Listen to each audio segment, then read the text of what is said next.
A Organização Mundial da Saúde declarou nesta quarta-feira que o surto de Covid-19 já pode ser considerado como uma pandemia. O novo coronavírus, como ficou conhecido, já infectou mais de 110 mil pessoas em todo o mundo desde o final de dezembro.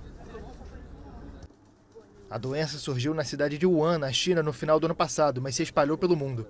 Itália, Irã e Coreia do Sul são especialmente afetados, mas todos os continentes, com exceção da Antártida, já registraram casos de infectados.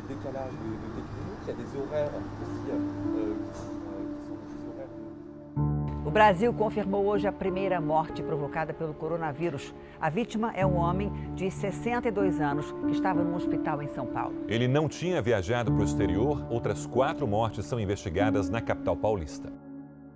O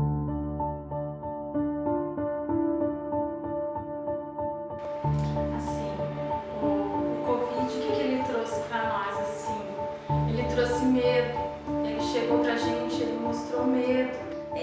Medo de morrer, medo de levar doença para a família. O medo era geral, todos estavam com medo. Confesso que no começo gerou-se grande medo.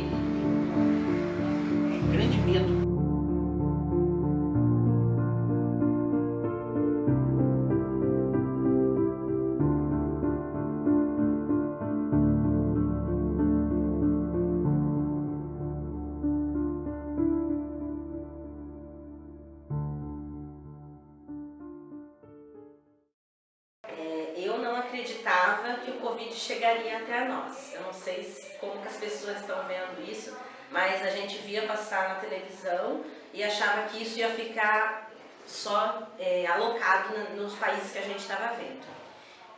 Quando chegou aqui, chegou juntamente com uma viagem que eu estava chegando. Eu cheguei dia 15 de março, fui passar uns dias no litoral. Daí o dia que eu cheguei, o Brasil já estava parando. Foi numa segunda-feira, dia 15 de março, onde não podia mais fazer viagens, assim, a grosso modo, né? E eles estavam começando a falar de coronavírus aqui no Brasil. Foi um momento que não que se criou um pânico, mas estava assim a gente estava assim, um pouco apreensivo, vamos dizer assim, com a situação em si, né? A gente não tinha até o momento aquele estoque suficiente de materiais, como o Machado disse, mas tínhamos a quantidade que a gente usava durante o ano, uma transferência de uma TB, outra mesmo da suspeita do HN1, por exemplo, que usa as EPIs mais adequadas. E foi-se a necessidade, como ele disse, buscar e comprar. Tinha-se a dificuldade de comprar porque não achava, conseguimos, lutamos, buscamos. Começamos a escutar do Covid. Muito longe, muito distante. Chegou carnaval. Pois bem, chegou no Brasil, pandemia Mogi Guaçu. Pandemia Mogi Guaçu, nossa gestora acabou pegando uma forte gripe, acabou ficando em quarentena e pegamos todos de surpresa. O que é essa doença, como fazer, como tratar, ninguém sabia de nada, trabalhando noite e dia. Como fazer, como prevenir, o que fazer, como passa, o que fazer, nada. Cada vez que sentava na mesa, uma coisa diferente. Auditora municipal, gasto, como acompanhar tudo isso, como fazer tudo isso. E a responsabilidade, né, dinheiro, acompanhar, justificar, tribunal de contas. Não tem como falar, não estou prestando atenção nisso. Não tem. Então a gente teve que se reinventar.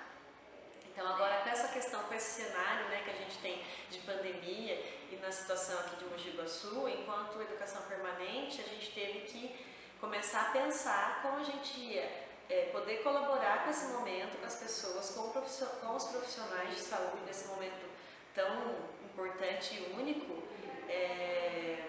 dentro do nosso setor, né? O que a gente poderia fazer para continuar contribuindo com as pessoas, com informação, com conhecimento, na atual circunstância dentro desse setor. Tudo que a gente tinha programado parou, não existia mais frente a essa pandemia.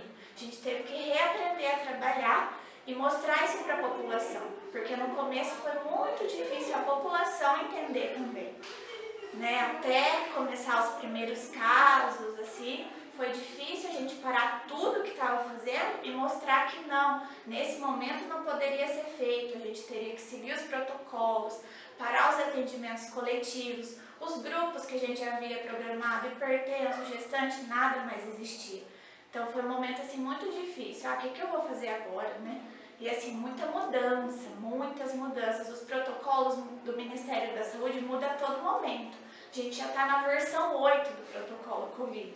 Então, uma coisa que você orientava a equipe hoje, amanhã já não era mais. Então, assim, foi um trabalho muito responsável, foi um trabalho bem árduo, porque a gente não sabe com quem a gente está lidando, então a gente teve que estudar bastante, teve que contar com o envolvimento de muitos profissionais, né? Então, assim, foi muito difícil, porque a gente organizava, logo a gente estudava e via que a gente tinha que reavaliar a situação que a gente tinha criado, mas, assim, com o empenho de todos, a gente conseguiu montar esse setor, né, para a gente poder dar o atendimento necessário para os pacientes.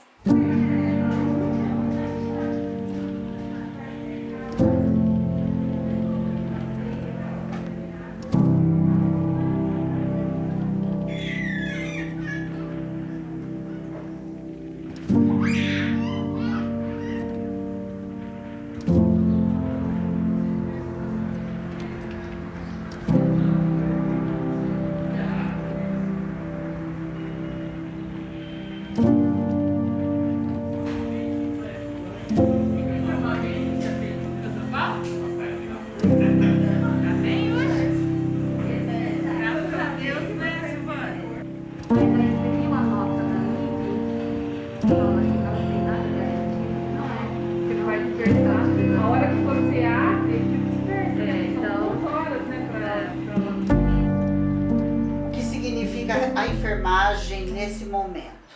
Bom, eu acho que é a principal linha de frente, né? Não existe nenhum profissional como nós que esteja tão à frente da pandemia como a enfermagem. Somos nós que triamos lá na porta do posto de saúde, somos nós que triamos no pronto-socorro no hospital, somos nós que atendemos primeiramente o paciente dentro da UTI, então somos a principal linha de frente, né? E isso tem trazido as consequências, né? São os principais profissionais a se contaminarem com o Covid-19. Para mim, o Covid-19 foi uma boa prática e experiência, uma coisa nova, apesar de todo mundo viver um momento de grande tensão, medo. Por quê? A gente, para salvar o nosso amigo próximo, a gente também está correndo um grande risco de vida. Mas como nós somos soldados guerreiros da nossa profissão, a gente temos que lutar pelo bem de todos nós, por mais que nós também corremos o risco de vida. O distanciamento que essa equipe teve que ter dos seus familiares, né?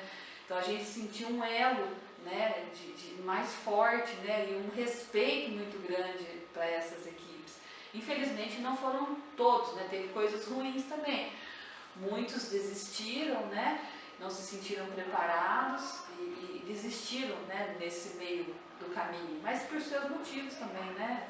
Foi triste a gente ter os guerreiros abandonando a guerra, né? Então, a gente sempre otimizou o recurso, sempre trabalhou muito no mínimo do recurso.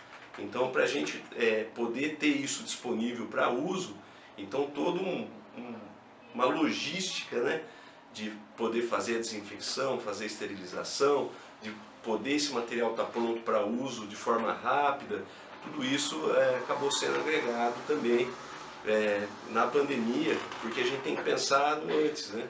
Por exemplo, a gente transferiu um paciente e descobria posteriormente que ele estava com meningite, e a equipe passava pela vigilância e fazia uma quimioprofilaxia. Hoje, com o uso do EPI de forma completa, com gorro também, o Propé também foi trazido agora, então todo esse EPI de forma completa, você previne, por exemplo, até uma quimioprofilaxia. Tudo que a gente vê na mídia, vê na televisão, o que aconteceu na Itália, o que estava acontecendo nos Estados Unidos, né, o número de vítimas, Então tudo aquilo gerou um pânico muito grande, mas também ajudou a gente para se preparar psicologicamente, acredito eu. Graças a Deus, aqui em Mogi Guaçu, na nossa região, tem alguns casos, mas ainda não é algo alarmante, né? Igual está acontecendo em São Paulo, que já tem um grande número, já tem a ocupação, acredito que quase total dos leitos de UTI. Então, para nós, até o momento, o nosso pessoal trabalhou maravilhosamente bem. E eu acredito que esse período, né, que nós estamos tendo uma calmaria, ajudou a preparar o nosso pessoal para uma possível onda de casos aqui na nossa cidade, na nossa região. Então... E assim, para mim, a pior coisa foi o distanciamento das pessoas que a gente ama, que não é fácil ficar longe do pai, não poder abraçar o pai, não poder abraçar o filho, tive que me distanciar dos meninos, que assim, é o meu maior tesouro. A gente tem que ficar preparada para esperar, não saber o que vai chegar pra gente naquele momento, se é criança, se é idoso, se é jovem. E assim, o hospital estava preparado.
Então, eu acredito que dentre muitas coisas que vieram para agregar, né, de muitos pontos positivos que vieram com essa pandemia, que a gente, é claro que os pontos negativos eles ficam mais evidentes, mas se a gente começar a pensar e refletir, a gente acha muito ponto positivo que deve ficar, né? Eu acho que esse é um dos pontos do meu trabalho. A gente, claro, vai continuar tendo os encontros aqui, porque esse contato é muito bom, né? Essa troca é muito boa, mas esse instrumento de vídeo, de live, a gente vai poder também trabalhar junto com isso. Então, no meu setor, essa foi uma questão assim que veio muito agregar. E eu temos ouvido muita gente falar sobre isso. O que será como o mundo será após a pandemia, né? Eu tenho uma grande expectativa, não sei se é esperança, mas expectativa, vamos lá, que a saúde deixe de ser tão mercantilista como ela é hoje. É o que eu espero, né, que possa acontecer. Que a pandemia serviu para nos aproximar de todos. E hoje nós vemos que o SUS tinham críticos imensos e uma quantidade enorme de críticos contra o SUS. Mas hoje são os mesmos que hoje valorizam o Sistema Único de Saúde, que tem uma capilaridade imensa, né, e chega no menor município, no menor espaço, na menor comunidade do nosso país. Então hoje ele está sendo muito mais valorizado e essa epidemia está trazendo isso também de bom para o SUS. O trabalho em equipe se fortaleceu, de bom e vai ficar essa experiência de reforçar os protocolos, de seguir as normativas. A ciência nos norteou demais, né? Os estatísticos nos nortearam demais nessas decisões, né? Não foi baseado somente na prática, foi baseado em ciência e estatística. Isso que a gente, né, o quanto a gente precisa da ciência do nosso lado. Porque se não fosse a ciência, a gente ia estar enxugando gelo até hoje, né? E o caos tinha se instalado. Se não fosse a ciência, o caos tinha se instalado. E respeitar isso, respeitar quem está estudando, respeitar quem está trazendo as informações para a gente, né? Eu acho que isso vai ficar de boa lição até para os nossos governantes, né? Para valorizar essa parte do estudo, da ciência, porque isso é nessa hora que faz a diferença, né? Do que é o certo e o que é o errado. Até hoje a gente está estudando, até hoje a gente não sabe se tá, o que está certo e o que está errado com esse vírus, né? Ninguém tem a receita de bolo, o comportamento dele é totalmente, né, adverso a tudo que a gente conhece, né, até hoje, né, na saúde. Mas de bom acho que vai ficar essa questão do fortalecimento nosso entre as equipes, né? E mesmo nessa questão de bom, acho que de ver investimento. Acho que de bom vai ver o seguinte, o quanto o nosso sistema de saúde está deficitário. Estava deficitário. O quanto o Brasil poderia ter sofrido se não fizesse isolamento social na hora certa. Eu resumiria essa pandemia em 2 palavras. Empatia e resiliência.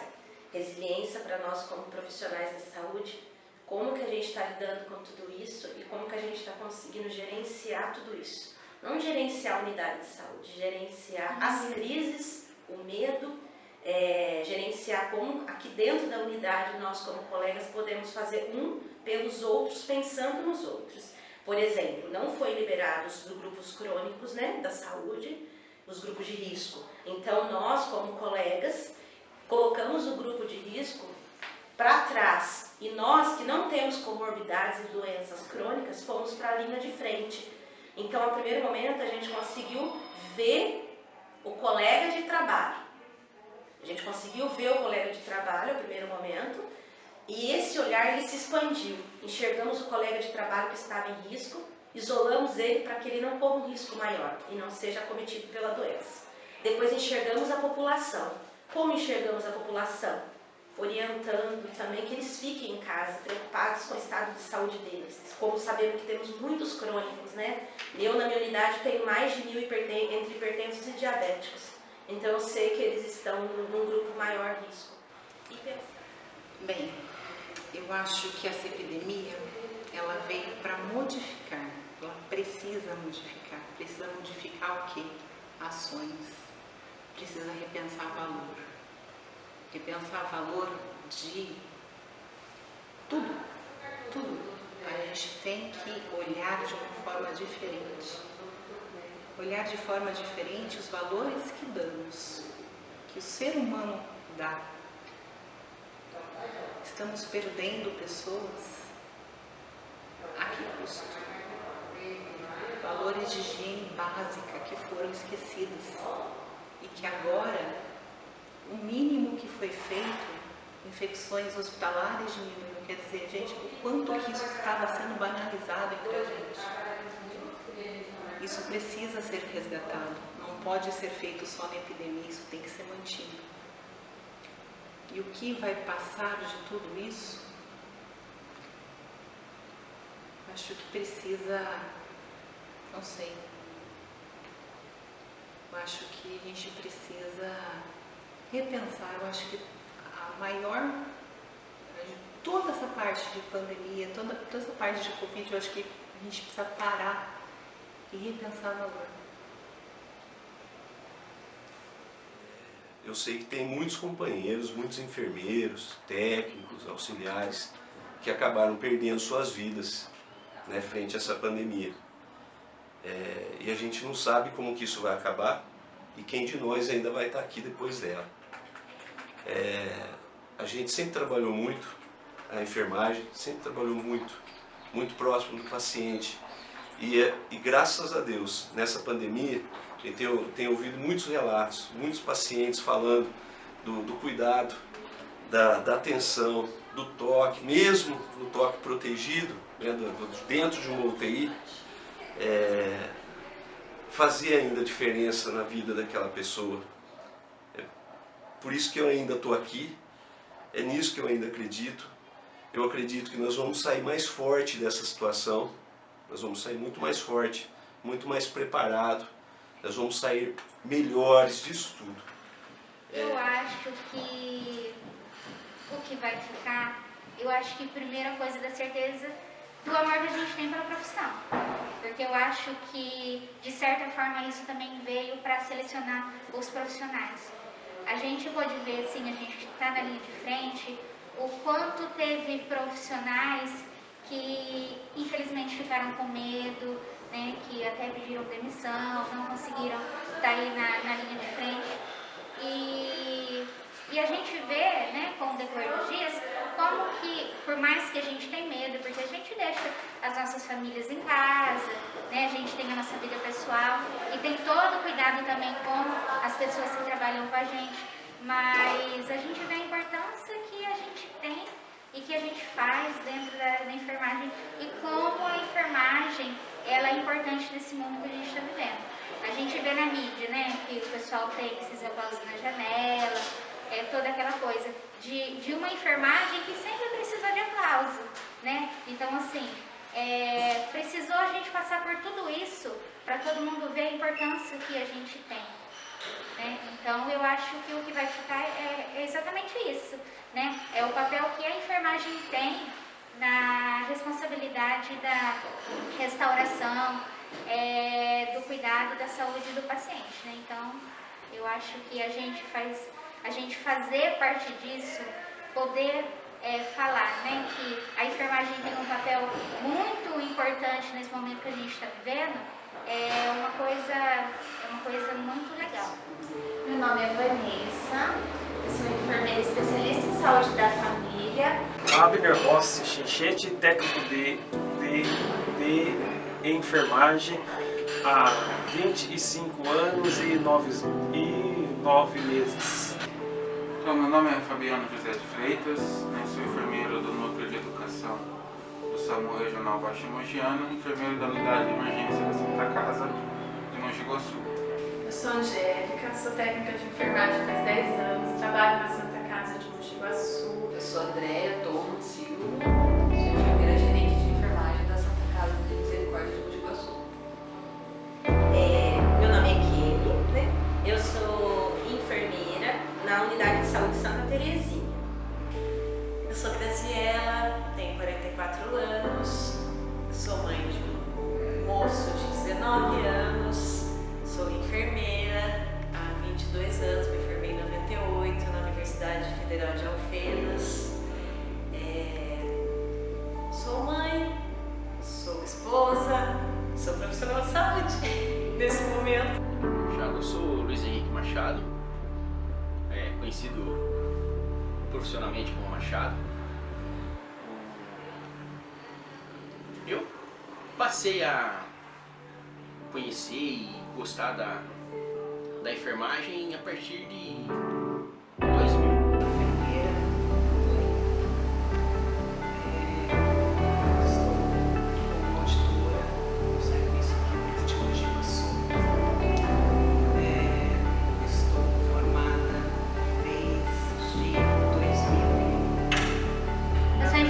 Cláudia, sou enfermeira especialista em UTI neonatal e docência em enfermagem. Eu sou Clara Carvalho, sou enfermeira há mais de 40 anos, me formei pela Escola Paulista de Medicina e hoje estou no cargo de secretária municipal de saúde. Meu nome é Wagner Cesaroni, eu sou o coordenador geral do SAMU Regional da Baixa Mogiana. Contempla 4 municípios, uma população aproximada de 350 mil habitantes. Estamos em maio de 2020, em plena pandemia da Covid-19.